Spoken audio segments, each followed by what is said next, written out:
The journey towards fulfilling your purpose is not always easy, but it's always worth it. Danielle Allen is a phenomenal published writer, but her journey to being so is far from easy. This episode explores the importance of trusting yourself and your gifts. Actively listen, knowing you have a purpose too.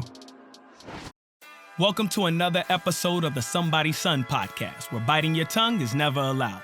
Young men battle with the pressures of manhood every day. Each episode, we tackle topics that focus on worth, actions, and relationships.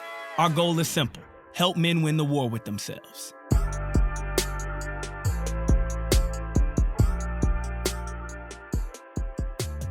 This is your first time meeting Danielle, right? Yeah. All right, cool.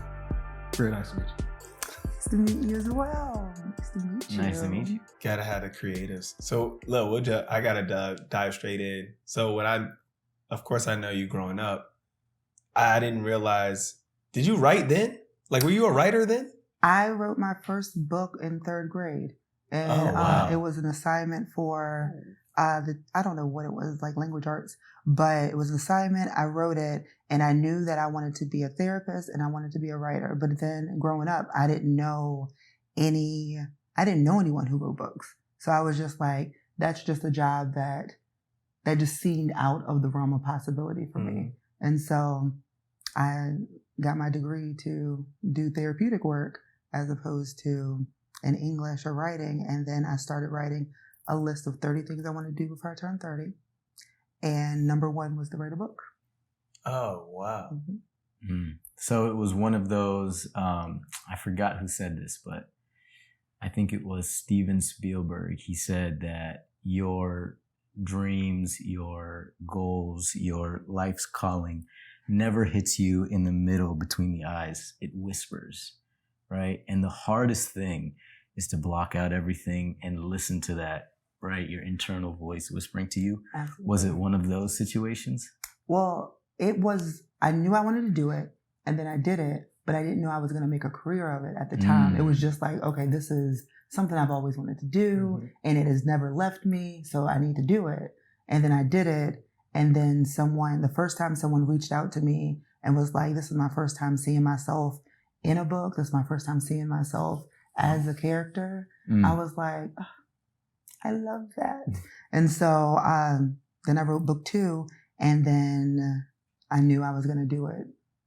How much I'm so interested in, so I think there is a lot of misconceptions probably about being a writer, and especially one who's published books and stuff, because I know people who want to write books and they want to do things of that nature, but they feel like there is no like livable like way to do so just on its own, right? They have to supplement writing on the side, right? Doing that kind of stuff with their full-time jobs. Yeah. Is that a misconception? No, it isn't. I feel like it's very difficult to write full-time. I was fortunate enough to, I wrote my first book in 2013, and I wrote, I don't know, maybe 6 or 7, but I left my full-time job January 2016. So I've been writing full-time for the last 5 years. And so all of my bills are paid by writing, but I still teach a course at a college. It's once a semester. I still teach that because I owe Sally Mae for the degree that I have. So it's just kind of like, I still need to use this. So I teach a course a semester in human services, but my full-time job is an artist. How was that transition? Like, did you receive the support to go from like friends and family to go from being, a full-time? Because I remember you graduate. Look, everybody that I grew up with, remember you hit all the milestones first, right? You graduated first, you got the degrees first, you got the cool jobs first, which was good because for us, at least, it set an example of what was possible for folks coming out of, I'm here to give you your flowers. Thank you. For folks coming outside of Richmond, right? And so, but I don't want to assume, but I can imagine that could have been quite difficult to say, okay, I've done those things, but that's not who I am and what I want to do with the rest of my life. So how was that transition? For me, it was in 2015. I was like, my grandfather had just died, and I was like, tomorrow's not promised. Like, if we're not living in our purpose, if we're not doing the things that we want to do, then what are we doing? And so at the time I was married, and everybody was pretty supportive of me doing that and like leaving my full-time job because like he made good money. So when I was like, hey guys, so leaving my full-time job, January 2016, and leaving him, that was more of the, wait, what? So like, what are you going to do? How are you going to support yourself writing books? It doesn't make any sense. Yeah. And I remember the day, like I prayed over it and I was like, I never in my life was the type, and I'm still not, to be with a man for any reason, like just financially to be like, oh, this is what I need to do to support me. And I was like, God, I can't do this. So let me know if I'm making the right move. And up until that point, the money that I was getting from my books was enough for like a cute vacation that we would take. And so I prayed over, I remember it was like a Sunday. And then I went to the movies with a friend on a Wednesday. And that's when I got my deposit for Work Song, like my first royalty check for Work Song. And it was enough for me to pay rent for 3 months. And I knew that was God telling me that it was okay to walk away from this marriage and not feel like I'm financially dependent on a man or anybody else, and that I was going to be okay. Because when you leave a job with the state, they start looking for your replacement. Like you have to like quit early, but then I gave them extra months and they had already put my job out there. I couldn't go back and take it back. So it was like do or die. And it all came together like it was supposed to. Oh, that is powerful. That's awesome. I have a question about just you as a writer and like kind of the stuff that goes into, your writing process. You have mentioned now just two pretty big experiences that you've had like internally, right? Which is your grandfather passing away and being in a marriage that didn't work out. And how much of the things you experience as a person turn into stuff that happens in your book as opposed to being like an observer of life, right? Yeah. I don't know if I answered that or if I asked this question concisely, but what I'm saying is, do you find yourself more of like a sit, observe other people and let that translate into my writing, or take stuff from what I've experienced in life and then that translates into my writing? It's a little bit of both. Like it's all of the above, because the characters come to me and I see how their situation plays out and I'm writing it as they're playing it out for me. So it's never, I will know the characters' names and I'll know the message that the story gets across, but I'm never like, okay, plotting everything out. I let them talk to me. And there are times when there's a lot of me in every book. Like there's a part of me in every book. But there have been times when a situation has happened and it goes into the story as it happened. But then there are times when like a friend will tell me about some dating experience. And then it's like, oh, I could see something like that happening with these characters. And then that's how it plays out. How important is representation in your book? You said someone reached out to you and said, this is the first time I read a book and saw a character like me. First of all, pause. That's powerful. That's very powerful. I remember my mom, she used to buy Patricia Polacco books because it had characters of diverse backgrounds. And so growing up, I didn't know books didn't have representation. Because at least at my house, they did. The characters look like folks in my community, right? But as I got older, I've recognized that that's not necessarily the case. In fact, the majority of literature does not represent the communities in which we have. And so how was that for you as a writer? Like, are you intentional in doing that? Oh, absolutely. Okay. That was the reason. So I love contemporary romance. and I was reading it, like before I came up with my 30 by 30 list, I was reading a bunch of stories, and all of them were like blonde hair, blue eyed women who were like living their happily ever afters, which is fine, but I wasn't finding enough Black women living their happily ever afters without its struggle. Because I feel like urban fiction has always been like big and always been a powerful movement in literature, but I wasn't getting the same like romanticized like happily ever after with Black women. So all of my books feature Black women as the heroines. Most of them, they're partnered with Black men. But so like there's a couple with white men, there's a couple with, one with, I believe he was Puerto Rican, and then the one, an Asian man is coming. And so, but most of them are like partnered with Black men. And it's to show that like Black women deserve like love that does not have struggle, does not have any kind of pain associated. You don't have to overcome something to deserve this happily ever after. And so I wanted to make sure those are always the messages that are coming through, but also having, because I'm indie, I can do whatever I want. And so like there's like messages, it's like super sexy, it's deep, it has all of the elements that I want in there because I can do what I want. And so. Is there like an ultimate message that you portray like through your books? You mentioned that, you know, you think that Black women should have, be able to get unconditional love without any strings attached, right?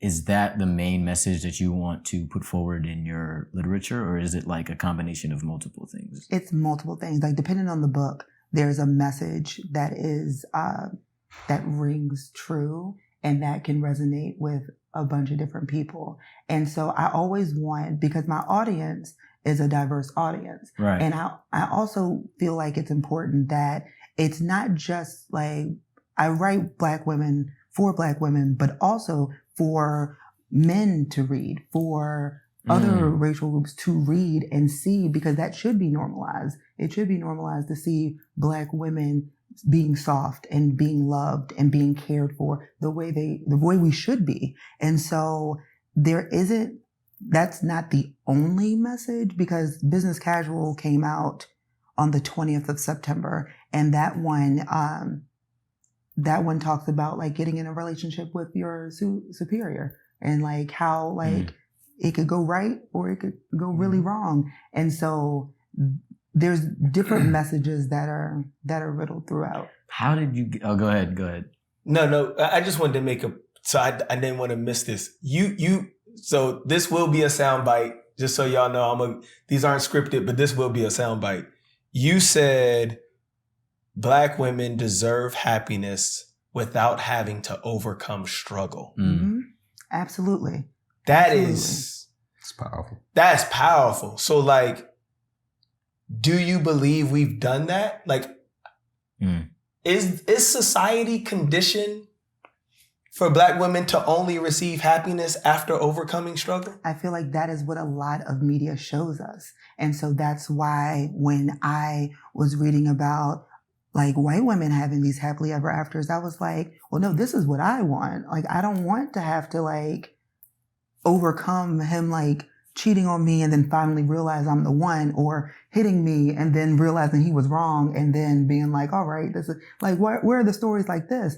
And like, I'm not going to say that there weren't, because there definitely were at the time, but I wasn't seeing a lot of representation where the heroine was like fat, was educated, was doing the things that like me and my friends did. And that was that age group. I was seeing a lot of like older women like getting their groove back, like Stella. And then I was seeing like, you know, like the young adult stuff come out, but nothing in that like late 20s age group, early 30s age group where those women were like out here living their best lives. And so that's what I wanted to put out, and then have people see themselves and say like, we don't It doesn't have to be we're overcoming. Because when you think about even movies, how many movies can you think of where it's a Black couple and like she didn't have to overcome something. She didn't have to put up with nonsense. Like The Photograph came out, but that was recent. Yeah. What else can you think of where a Black woman is just being loved the way she deserves to be loved? And that's just what it is. So you asked that question. When you said it the first time, I was replaying, okay, what stories all of my favorite stories, it involves struggle. Right. Love and Basketball, Brown Sugar, Baby Boy, Love Jones, Baby Boy, right? Like these are classics. Classic movies, phenomenal acting, phenomenal storytelling, lead actress and lead actor. The storytelling. But to your point is, so do you think that then conditions men to create struggle? I think that it's tandem. I think that it does condition men to feel like, well, a good woman would put up with this. A good woman would stand by me through this. But it also makes women feel like in order to achieve or get that man, you have to endure. And no, we don't. We don't. And I feel like a lot of that also is tied to knowing our worth and like being able to articulate it, because there are a lot of people who say they know their worth, but then when they because again, society tells us that we should be aspiring to partner. We should be aspiring to marriage. We should be aspiring to get that man. So people who know their worth, as soon as they are in a situation where they have the opportunity to be in this relationship, they sometimes will allow themselves to be treated a certain way that isn't up to what they know they're worth. I know plenty of women who, outside of that relationship that they were in, were like, okay, this is what I'm going to do. This is what I deserve. This, and then they get in that relationship and they allow treatment that isn't up to par to what the boundaries that they've set for themselves. Just had this conversation with my wife about that. The perception of Black women having to go through so much struggle to feel like they can find actual true love, and it's just full circle. It's amazing that we had a conversation this week, and and this is coming up now. So that's astonishing to me. One question that I have for you in reference to your style of writing and the themes and the characters and representation that you have in your books. Did that play a part, your style of writing and with the messages you wanted to convey, did that play a part in you deciding to be an independent writer versus going to one of the larger publishing houses? Like how did your style dictate your strategy and how you maneuver through the industry? Okay, so I wrote, so it was a 30 by 30 thing. I wrote the book, and then my ex-husband read it and he was like, this is good. And I was like, I think so too. And then we Googled how to publish it and went straight to publishing, self-publishing. Like I never queried anyone. I've never reached out to anything. It was never, I never tried. But in talking to friends who have had deals, there's less creative control. So you will write your story and you put it out there, and then they decide like, okay, you need to tweak this. Like, we don't like how this ended. They also decide what the cover looks like. And I've had colleagues who have said that their story is about a brown-skinned woman and they will put a biracial woman on the cover, or they won't have anything on the cover. They will have like an object or something. And so, because at a time before 2019 before 2020, there wasn't this push for diversity in literature, media. And so, they would just put whatever they wanted to on the cover, and they had that right because it's your name on the book, but they technically own it, especially if they gave you an advance. So this is opening up a whole nother space. Your books intentionally have Black and brown women as the heroine in the book. Always Black women as the heroine. And you own the book. You own all the rights in publishing to your books. I own all the rights to every book except for a novella I sold last year. Okay. But I sold it to a Black author who has created this app where you can get like content. Ashley Antoinette created this app, and I want to say it's called the Book Lovers app. Okay. But like I sold a story to her, but outside of that, I own everything. All the rights.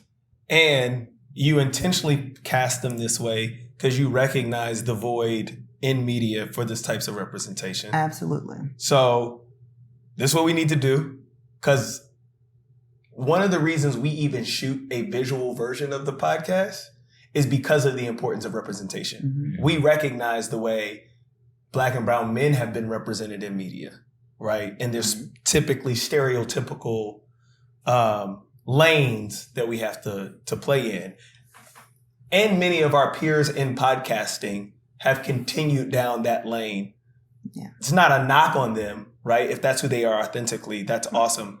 I would say that some of them probably struggle with being their authentic self because they recognize if you stay in these lanes, this is where you get attraction and attention is the new currency. Yeah. But this is good. So we have a few friends of the pod who are we live in Atlanta. So what we need to do is we'll own this. We're very big on this, especially with independent folks. We love independent artists and creative.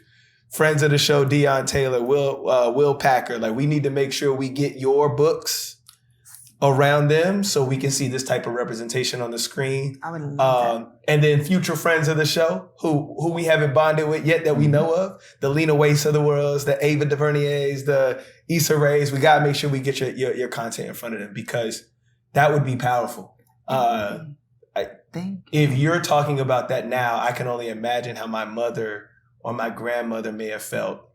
Absolutely. When going to the bookstore. Absolutely. Right? Because self-publishing is relatively new, digitally. But I feel like people have been creating stories and like getting their books made and then selling them on the street. It's just easier to like reach a larger like platform now. Sure. With like Amazon, Barnes & Noble, Kobo. Sure. But I feel like back growing up, I remember seeing books that had featured like Black people in love. Like I remember seeing those books, but all of them were about like 40-year-olds, which is fine. But like, where was the, as a young person, do I have to wait until I'm 40 to find this happily ever after? Like, is this not something that, because then all we're seeing is the baby boys, the love and basketball. I wish I would ever have to tell a man, I'll play you for your heart. I would never. I would never. Okay. And so I feel like seeing those things though, it's like it conditions us to see like, okay, do you have to overcome stuff to be in this space? And then I do feel like there's a lot of men who subscribe to the idea of, well, a good woman would X, Y, and Z. Well, I'm not creating excuses for men. That's not what I'm doing. But to your point around the conditioning, I wonder if that narrative is reinforced to you on the screen since childhood. Now when I get to my 20s, I wasn't looking for a happily ever after, right? Like I wasn't at 18 thinking in my 20s I was going to find love by any stretch of imagination, regardless of who might have been giving me attention, holding it down, things of that nature. Now, I wasn't trying to go create struggle, but like, I'm sure it was a byproduct, right? Yeah, definitely. And so I'm wondering what would happen if we condition differently. Absolutely. Right? Like if you elevate the standard and the benchmark, what should happen is if you're doing that on the front end, the product on the back end should be better. Right? Absolutely. So tied to Russ. Yeah, that's powerful. Absolutely. I wanted to ask this because you've mentioned the 30 before 30 like a few times now. It sounded like that was something that was like a pivotal moment in your life even. Absolutely. What did that force you to think like about yourself and stuff like that? What did creating that list force you to do? It put me on a deadline. It made me feel like, okay, because I kept putting it off. I was like, one day I'll write a book. One day. But when you have a list of things that you have to accomplish by a certain set time, then it's like, okay, my birthday is in 8 months. Like I need to get on this list. And so that's really what it did for me. It like forced me to actually do it, to sit down. Were there things on the list that you didn't necessarily, because you had to think about what I want to do, were there things on the list that you were surprised about, I don't know, wanting to accomplish before 30 or anything of that nature? Honestly, I cannot tell you much of anything else that was on that list. Like, really? The number one thing was to write a book. That was the number one thing. And then after I did that, and I know that I did some of the other things on there, but the number one thing was to write a book. After I did that, and then I do remember one was going to Italy. I did not do that before I turned 30. But writing a book was the number one thing. And once I did it, I fell in love. And then it changed the course of how I moved through work, because I still enjoyed my job because I worked with a great team. Like, it was really chill, but I found myself working a full-time job, getting off, and then having to like be a wife. And then when he went to sleep, getting out the bed to write until 2:00 in the morning, going to sleep, waking up at 6:30 and doing it all over again. And I feel like you only are motivated to do something like that when you love it, when you're passionate about it. And so I knew that that's what I wanted to do. Like, I knew that I wanted to like pursue that. So everything else on the list, I mean, it didn't matter. Right. Like, I found my thing. Yeah. And so I want to explore that a bit more, because moving in purpose is one I think is very important, but it's also something that's a theme that comes up a lot. But there is, in my opinion, a misconception that your purpose is like some ordained sign from God, or the Red Sea splitting, whatever it is, some monumentous moment, or in your example, you wrote your first book in the 3rd grade, right? It's those things that help people define what their purpose are. But it's also just trying something, right? Just trying something. And like, I think we probably need to communicate that more right now when it comes to moving in purpose and figuring out what you want to do with your life, things you're passionate about. It's not always a groundbreaking or ground shaking experience to figure out your purpose is. Sometimes it's trying something, and then you taking a step further, putting a deadline on it. How did that change you as a person outside of your career aspiration? How did that change like who you are as a person, with saying, you know what, I have an interest in it, but I'm just going to give it a shot, put a date on it? How do you think you're different as an individual now? So to speak on what you had just said about like purpose not being like a groundbreaking thing, it really doesn't have to be, but it's about how it affects your soul, how it settles in your spirit. And so like, sometimes it is groundbreaking. Sometimes it is like this aha moment that happens, but then sometimes you do something and you feel the things within you shift. You feel that this is where I'm supposed to be. And that's how it was for after I wrote the first book. And then getting the feedback that I got felt like confirmation. And then, and I wasn't making much. And so I can't remember which one of you asked about the sustainability of writing for a living. But I couldn't have lived off of just writing alone when I started in 2013. Like, I would not have been able to support myself. It wasn't until 2016 that I was making the money that I can support myself. And I recognize that that's a blessing. And there are a lot of people who can't say that. But it also is about the patience of that. And so I felt like I knew that this was my purpose. There wasn't a lot of people. Most of the books that I sold, that first one, were like friends and family. Like, and then it wasn't until like a few people would read it that weren't related to me in any way. And then they would tell people, and it slowly grew. But like, I knew I was in my purpose, so I continued to walk in it. And then it became something that was fruitful for me. And so like, I live my life the way I want to because God has granted me the ability to, but also because like, I feel like I'm in my purpose.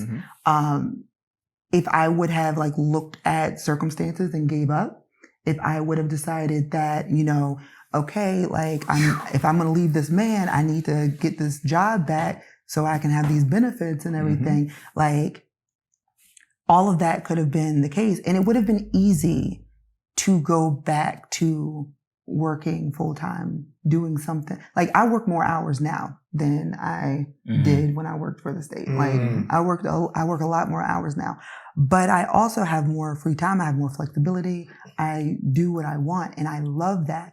But it would have been easy at the time when in transition. It would have been easy when he was like, let's work this out. It would have been easy to do that. It would have been easy for me to go back to work because my supervisor, I'm still friends with her now. Like I ordained her, like her wedding. Like she was like, you can come back. It would have been easy to do that. But when it connects to your spirit, it doesn't have to be a big thing that happens. When you feel it and you're moving in it, then that's that. Ditto_retweet. All of us can benefit from a page in Danielle's diary. Yeah. Whoa. I had a friend tell me, I'll share this. I had a friend tell me, we've been planting seeds. And other people can't tell because it's not a forest yet. But we've been planting seeds. The beauty behind what you're doing, Danielle, is now you're starting to see the fruit of the seeds that you've been planting. This is only the beginning though.